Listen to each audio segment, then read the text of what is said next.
I've been playing music since I was probably 2 or 3 years old. My mother is a piano teacher, and so we've had music in my life as long as I can remember.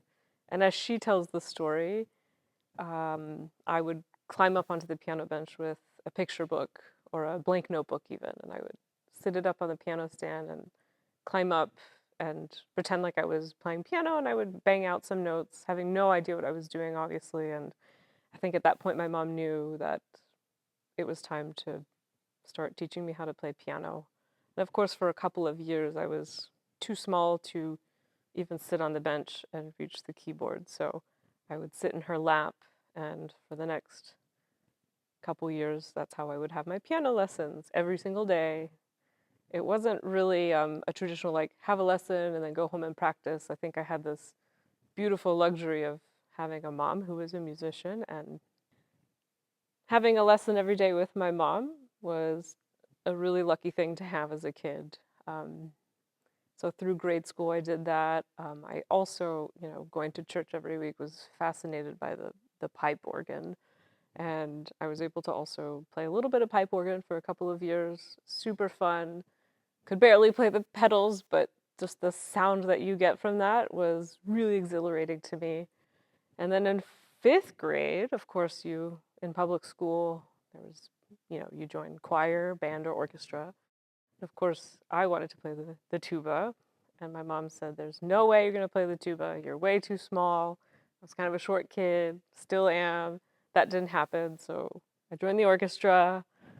My sister was already playing the violin and had been. And my mom said, you cannot play the violin. That's your sister's thing. So then I played the viola. And um, the social aspect of playing an orchestra is really what won me over.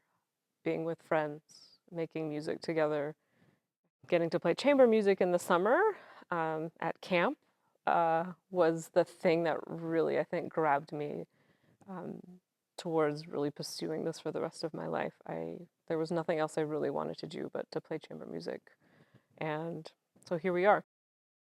But I remember learning J.S. Bach's two-part inventions on the piano, and I still can play the first one fairly by rote, and it's really stuck with me.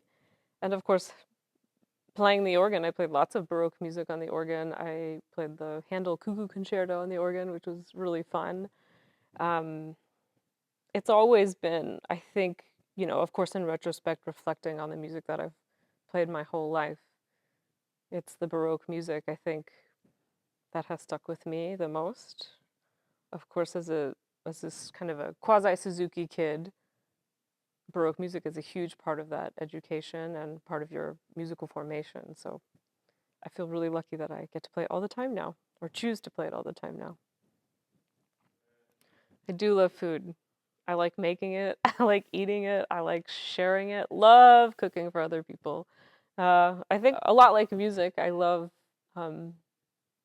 tasting food from around the world, sort of kind of like tasting a lot of different styles of music. And of course, I listen to all kinds of music at home and think about all the different kinds of music that exist in this world, and I just play this tiny little piece of it. And I'm sure the same could be said for the cooking that I do. But I've got hopefully 70 more years to keep exploring different musical styles and different kinds of food. One time I took comedy classes, but it didn't go very well. I was not very good at it. It's hard, really hard.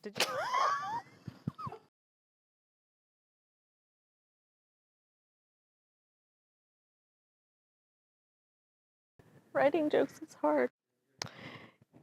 My jokes. Well, the funniest thing that happened in this comedy class was we all did these 7-minute sets on our last class. And I actually brought my viola and I built up this whole bit where I played the prelude from the first cello suite.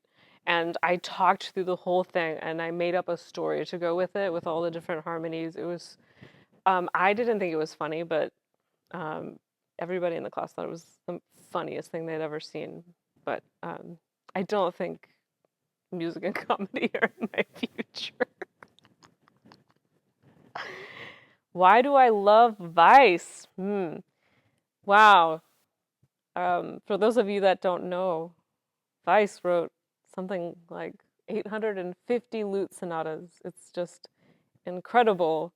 And I probably 3 years ago, started listening to these recordings of a lute player named Robert Bartow, and the music is stunning. He's also a stunning player, and I just desperately wanted to play this music. Of course, I mean, I play both violin and viola, but the like solo repertoire for specifically Baroque viola is more or less non-existent. And to be able to sort of recreate this and sort of make new music for myself has been really fun to do. One of my doctoral theses was on late 17th century Italian violin sonatas for scordatura violin or a mistuned violin. So um, instead of tuning a violin to fifths, there was a big practice, and also in other parts of Europe as well, to tune your viola or your violin rather to different pitches. So you've created a whole different library of chordal options to play. Of course, the most famous pieces are the Bieber Rosary sonatas, but there's a lot of other repertoire as well. And ever since then, I played this whole recital with, 3 or 4 violins sitting out, and every sonata I picked up a different violin and played a different piece. And I love that. I love hearing an instrument suddenly sound so different and suddenly creating these new sonorities, bass notes that you didn't have before, because maybe your G string is tuned down a step, or these open strings that you didn't have before. And I've mistuned my viola for this project. So I've got a D on the bottom and a G on the top. So I've got my instrument tuned in Ds and Gs to play in G major. So I've got my G and my D, my tonic and my dominant as open strings. And I feel like the instrument sings and resonates in a way that it wouldn't if it were in a normal tuning. And that's been really fun for me to experiment with that.